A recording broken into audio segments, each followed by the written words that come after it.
What's going on, guys? Sticks here with the Token Minorities, bringing you another deck on Pokemon TCGO, and today I am super excited because I am bringing you my first deck from Ultra Prism, and that is going to be a deck centered around Zoroark and Glaceon-GX. And before I get into the deck, just a reminder that if you guys liked this video or found it helpful, please leave a like, drop a comment, and click that subscribe button. It helps us out a ton and lets us do more cool stuff for you guys. And then as for the question of the day, what card are you guys most excited about from Ultra Prism? I mean, you guys can go with the I'm sure it's a pretty common sentiment that everybody is super excited for Cynthia, as it is a reprint of Professor Oak's new theory, where you shuffle your hand into your deck and draw 6 cards. I mean, it's been a card that people have been wanting for a long time. It is a non-N way of shuffle drawing and a non-discard way of getting a pretty consistent hand like Sycamore, so it's just a nice mid-ground between the two.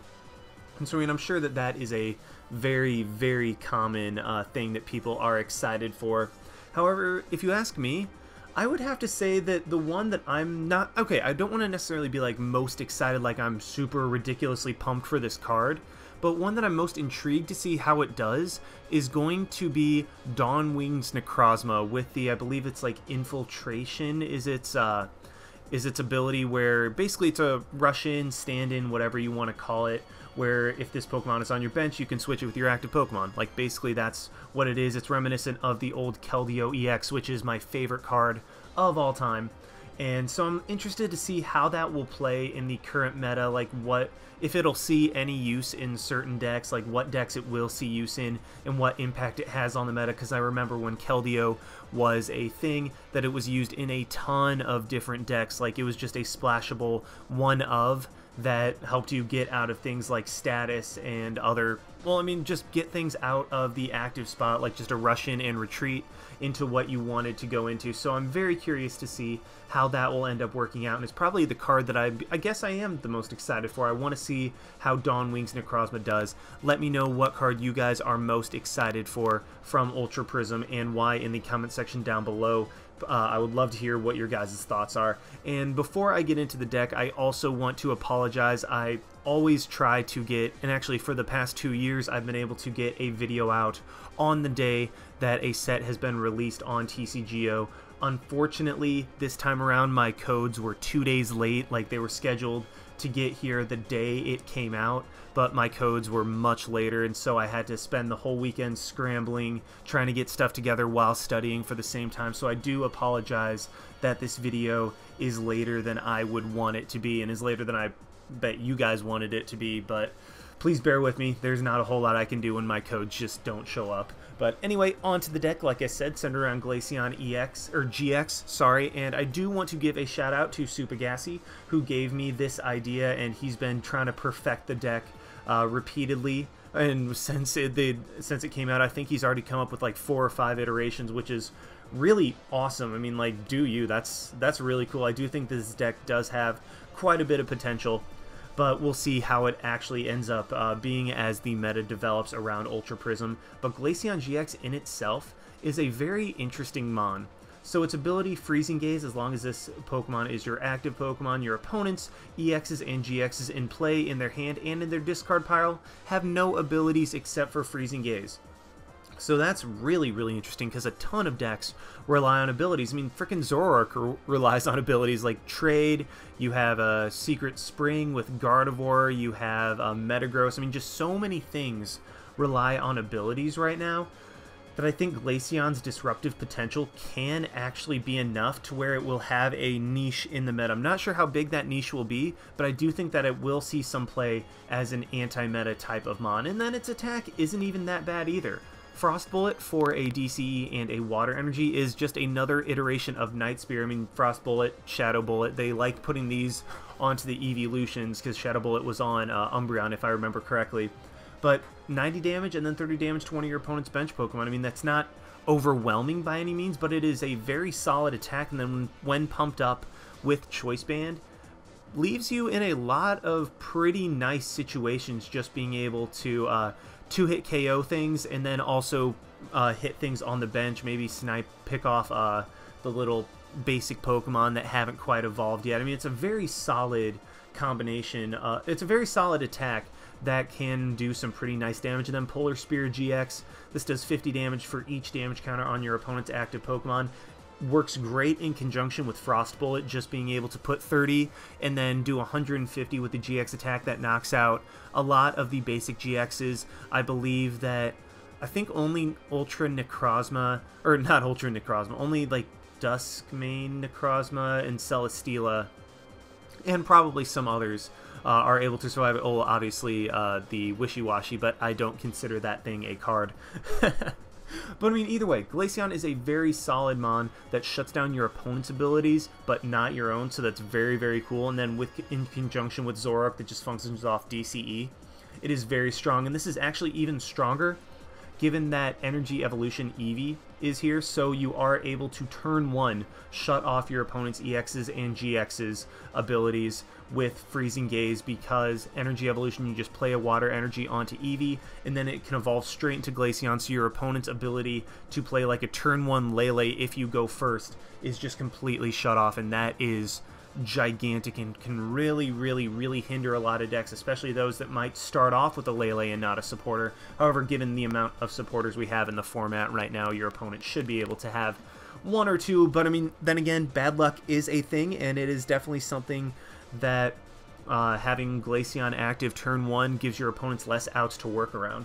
So as for the numbers of mons, 4-3 of Eevee into Glaceon, just because, I mean, main attacker of the deck, it's what I want to focus on. Probably could go 3-3, but I decided on 4-3 just so we have a little more emphasis on Glaceon. This is just kind of my preliminary list that I've been testing out with, and I do like having the ability to have more Eevees than Glaceon, just so if an Eevee's prized, you still have access to a Glaceon if all of them are in your deck.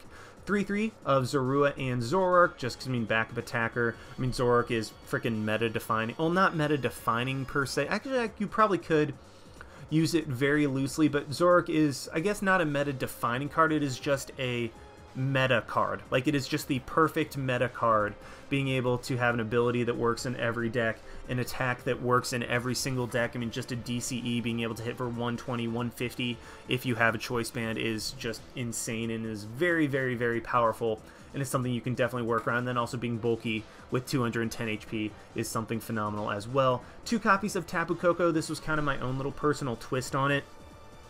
Just being able to have that free retreat out there. That way, if something gets knocked out, you don't have to try to work around with Float Stone, manual retreat cost, that type of thing. Just putting Koko up there. And then Flying Flip can also work in conjunction with Frost Bullet in order to set up some KOs if you need it, or just finish some mons off. And then also, even though this is a lot less than ideal, this is very, very, very, very less than ideal, it technically gives you an out against Hoopa and Ninetales, although if your opponent just has solo, you're doing, I mean, to be fair, you're only doing 90 damage, or 20 damage at a time to them, but I mean, it still technically gives you an out, although I really don't consider that an out. It's mainly just setting things up to be KO'd by Zoroark and Glaceon to Tapu Lele in order to get a supporter at any time that we want one.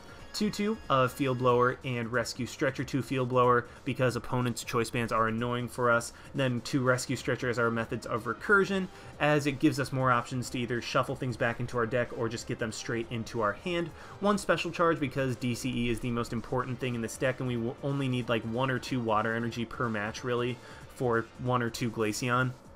So recurring water energy is not all that important for Ultra Ball to guaranteed get what we want when we want it. As for the supporters, now I'm testing this out. I have not figured out what line of Cynthia works best in conjunction with Sycamore and N. However, for the time being, I'm trying 4-4 of Cynthia and Sycamore. 3N just because I feel like N's now going to be more of a late game card, and so you won't need it as much. Still 4 Guzma, because I mean, Guzma is an absolutely insane card, just, well, not absolutely insane, but it is a definitely necessary card that you need to have good amounts of in order to be able to bring up opponent's bench Pokemon. And then also, if you don't need Guzma, it can just be trade fodder with your Zoroark.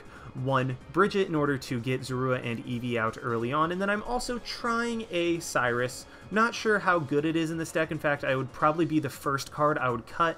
But, I mean, this is an Ultra Prism showcase, and what would I be doing if I wasn't trying out all of the cool Ultra Prism cards that you can fit into a deck? And this can potentially be devastating, particularly against, like, Stage 3 deck, or Stage 3, wow.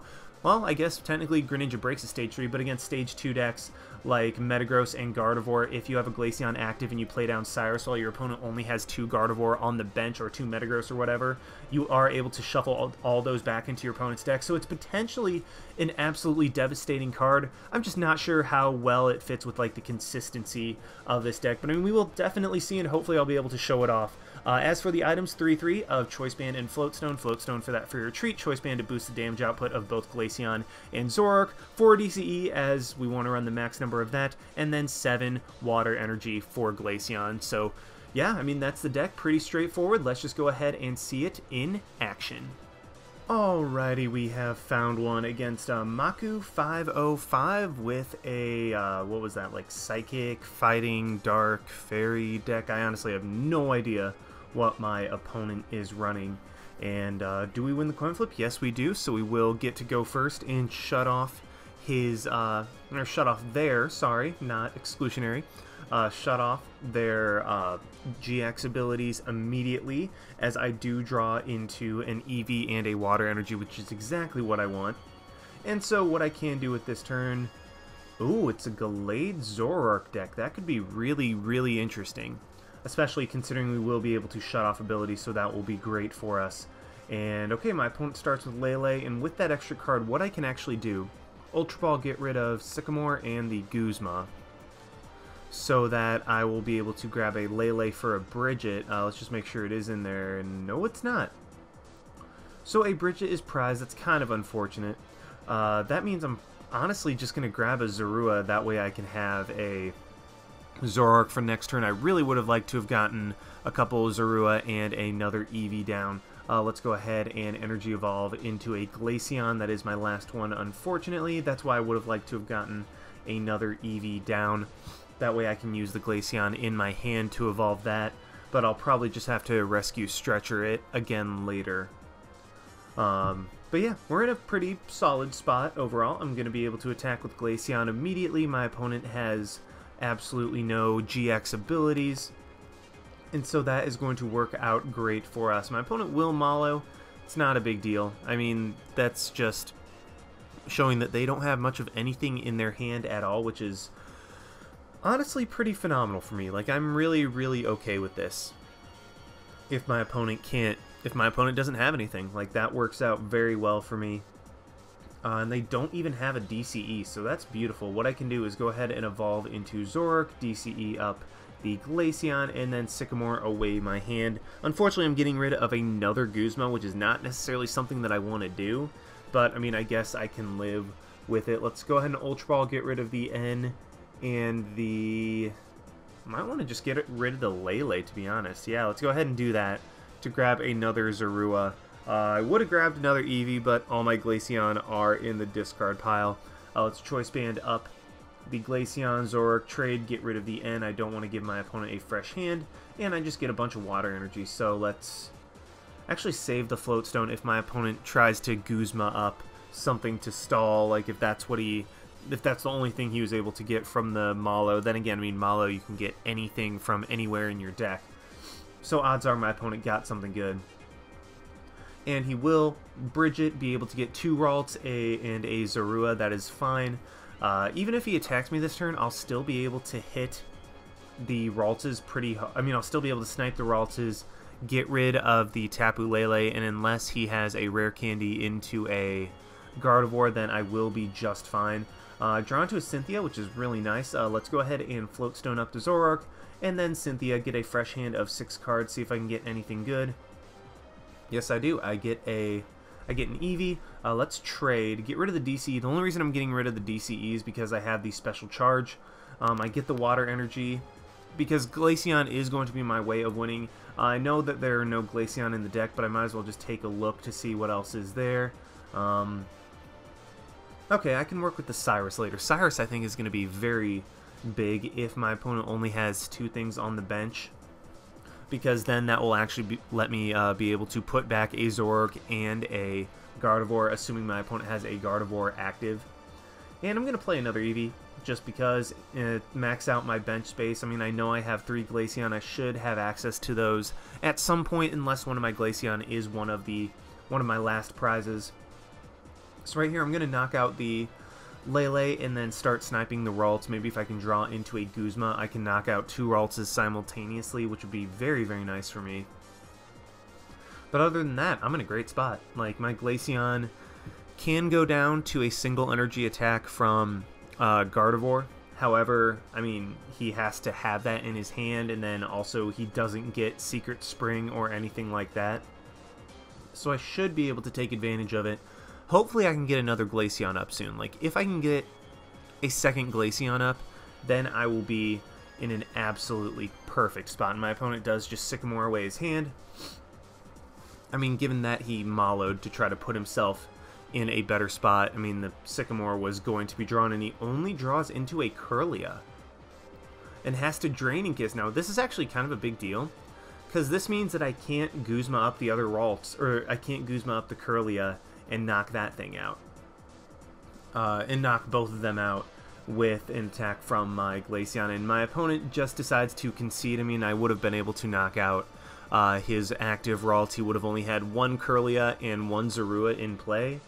And I would have had a lot set up, and I probably would have gotten even more set up that turn with trades and Sycamores and stuff like that. So yeah, that was a pretty solid first game. Let's go ahead and try to find another one with this deck. Alrighty, we have found another one against a Wexium with a Psychic and Water deck. So this should be pretty interesting to see what my opponent is using. Do we get to go first after we win the coin flip? Yes, we do. That is very, very fortunate. I do like that, as it shuts down particularly first turn Lele's, which is one of the better starts that you can have. Actually, it's one of the best starts you can have given the deck. But, well, looks like I'll be able to actually pull this off once again. I'll be able to start with, wow, I mulliganed twice? Really? That's unfortunate. But I will be able to start with an Eevee and a Water Energy.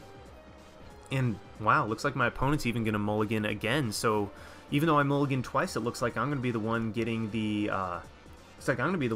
extra cards, and we might actually be in a mirror match. That would be really that would actually be really interesting if we were in a mirror match. I'm interested to see how Glaceon does and how the Glaceon abilities interact with each other. Does that just mean that, like, well, does it just mean whichever Glaceon is up first is the one that matters? Or, because, yeah, I mean, if it shuts off opponent's abilities, I mean, admittedly, I haven't read too deeply into Glaceon. I was just like, oh, I finally got it, and I was kind of in a little bit of a rush, like I said, because I was, my codes came so much later than I would have wanted. And, okay, we can Lele for a Brigette this time. That is fantastic, so let's just go ahead and Lele for the aforementioned Brigette to be able to get a couple Zorua in play and possibly a Tapu Koko. Because I have another Cynthia in my hand for next turn, I'm free to do that. Let's grab, yeah, 2 Zorua, like I said, and then the Tapu Koko, so that I have free retreat. And yeah, let's just end the turn right there. I will have a turn 2 Zoroark. I already have a Glaceon set up, and as long as I can get a DCE, I can start sniping down my opponent's Glaceons. So, yes, we are up against a Glaceon deck as well. I'm interested to see what type of Glaceon deck it is, as it's not running Zoroark pretty obviously. And my opponent is going to be able to... Whoa. My opponent was not able to Energy Evolve. That is huge. Are all their Glaceon really... Okay, so they either drew all their Glaceon or all their Glaceon were prized, but either way, wow, my opponent just concedes. I mean, I don't blame them. That's very unfortunate. Like, you do get that Water Energy first turn, but all your Glaceon are either in your hand or prized, so that really, really stinks for my opponent. But regardless, I mean, that's another W, I guess, but obviously that's not good enough. Let's go ahead and try to find another one. Alrighty, we have found another one against Rashadi, however you want to say it. I mean, I believe that, I mean, I guess with the CH it would be Rashadi, but I've known CHs that can sometimes be sounding like SHs, so I have no idea how to say my opponent's name. I mean, it's probably one of those two things, or if it's not, then I'm just completely wrong. But we do start with a Zorua that is pretty nice, and it looks like we're actually going to be able to get an extra card off of our opponent's mulligan. Okay, it looks like we're up against a Carbink Break Machamp deck. That could actually be very interesting to go up against. I mean, I'm not sure how that's going to work out for my opponent. I mean, I guess there's also the Machamp GX, which is bad for my Zoroark, but unfortunately my opponent is going first. So, I mean, that stinks for us, but we do have an N to disrupt my opponent's ability to be able to keep the cards that he has in his hand. Immediately gets a Brooklet Hill, which allows him to get a Machamp out, which is not good. But if I can get a Glaceon up, I think Glaceon should be able to deal with Machamp pretty well. I would at least think so. Is my opponent going to have a supporter for this turn? Because, I mean, all he's done is Brooklet Hill for a Machamp and then attach an energy, and no, there's no supporter, so that means I don't really want to play the N. Let's go ahead and... Wait, that's not the Ultra Ball, I'm dumb. Let's get rid of the Choice Band and the Rescue Stretcher, because against Machamp Break, I really don't think I'll need it, and there is a Brigette in my deck.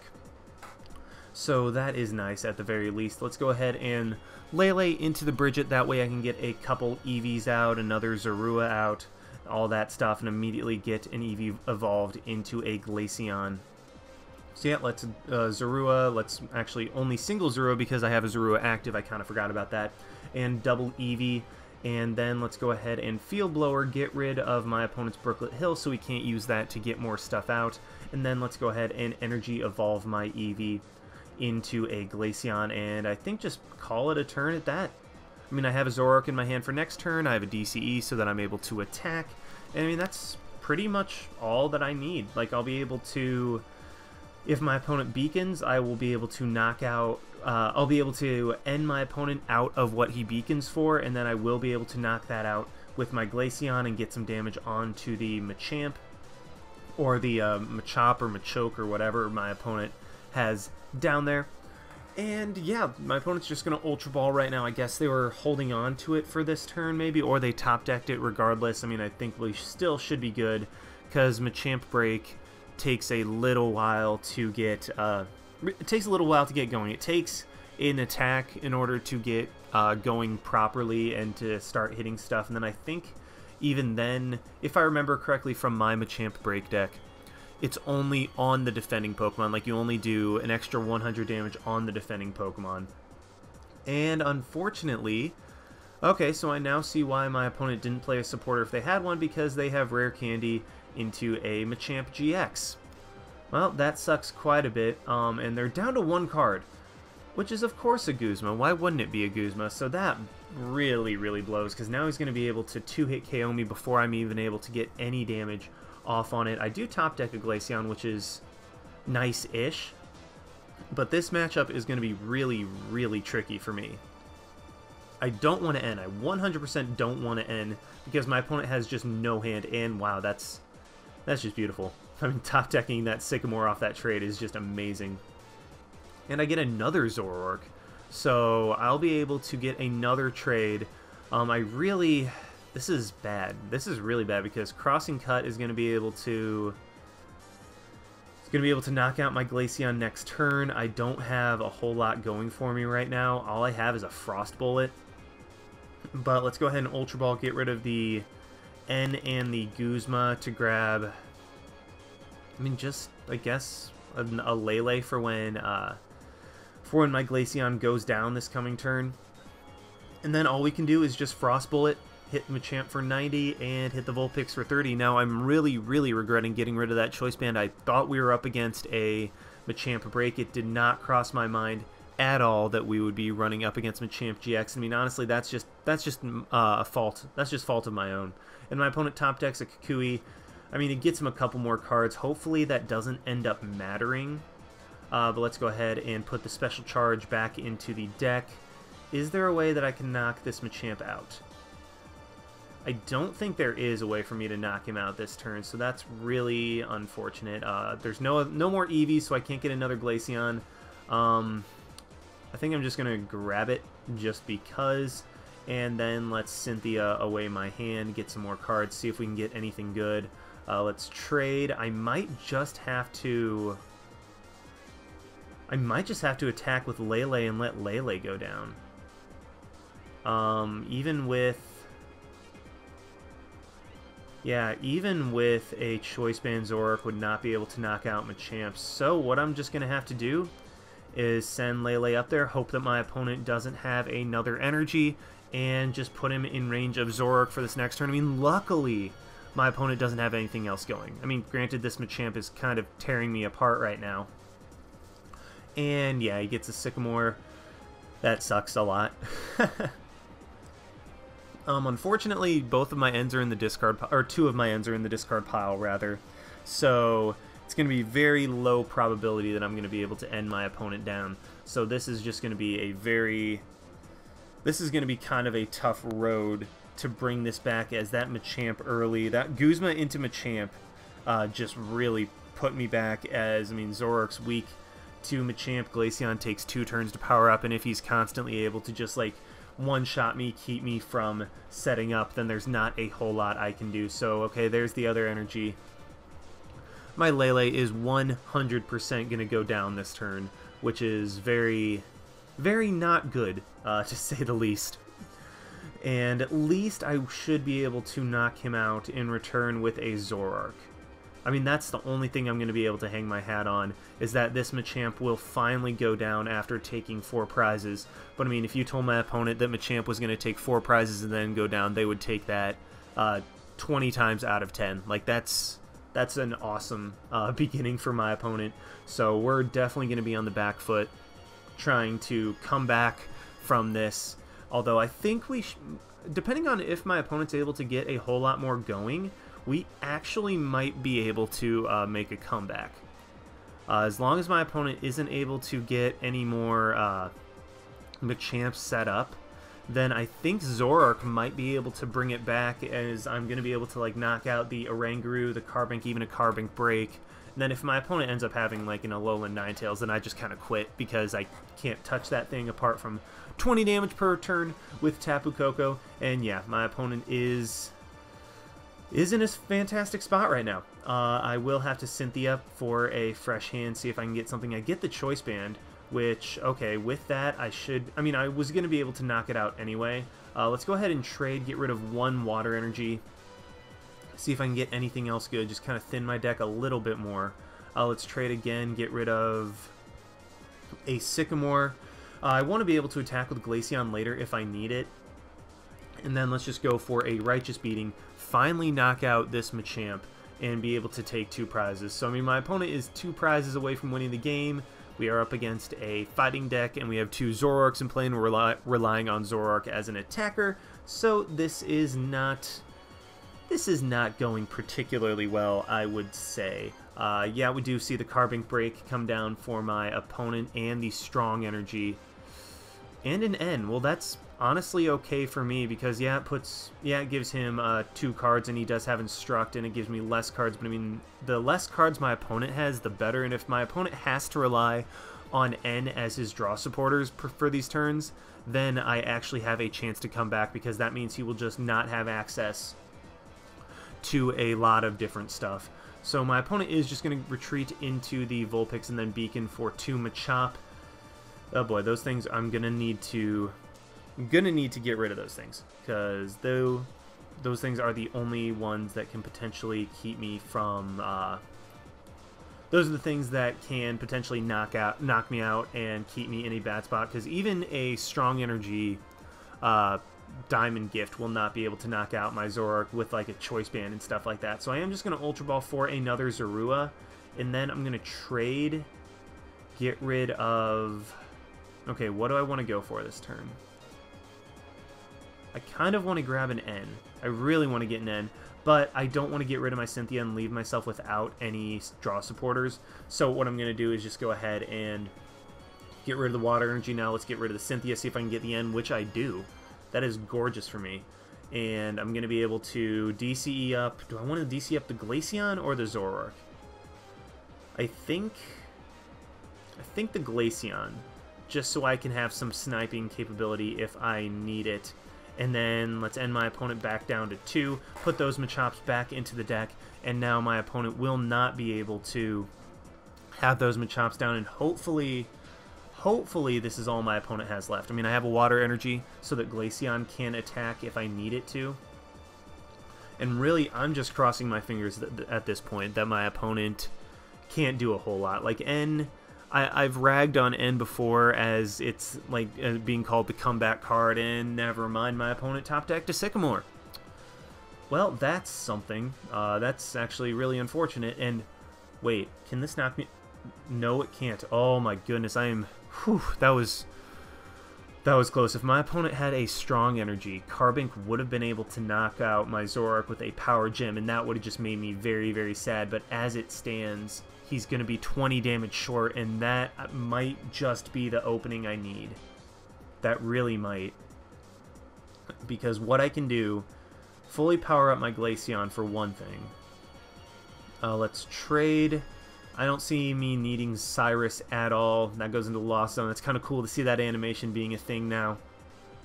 And then as much as I want to knock out my opponent's Oranguru, I think it's better to knock out the Carbink, as Oranguru takes 3 energy in order to be able to attack, while Carbink is already up and attacking and can knock out my Zoroark next turn. Glaceon also can't one-shot it. And there is a Machamp, so hopefully my opponent doesn't have anything else that he can work with. That's phenomenal, because what I can do right now is Guzma up my opponent's Machamp, go into my Glaceon, and then go for a Frost Bullet in order to be able to knock out my opponent's Machamp and set up my opponent's Oranguru for a knockout from Glaceon next turn. There we go. That's great. I mean, I think I win the game now, because he doesn't have anything that can attack. His Oranguru is active, and like he can't set anything up in one turn, so I think we were actually able to pull that all the way back. And yeah, my opponent conceding confirms we pulled it all the way back. We were able to win. Thanks to Zoroark being able to come through, get some crucial KOs, and then not get KO'd by Carbink at the end. That was absolutely gigantic. So hope you guys enjoyed watching this. Like I said, I apologize that I wasn't able to get this out earlier. I pride myself on being able to get a video out on the day that a set is released, but unfortunately, if my codes come 2 days late, there's not a whole lot that I can do. So please accept my apologies. Hope you guys enjoyed watching. Like, comment, subscribe, all that stuff. And this is Styx signing out. Why not? See you guys.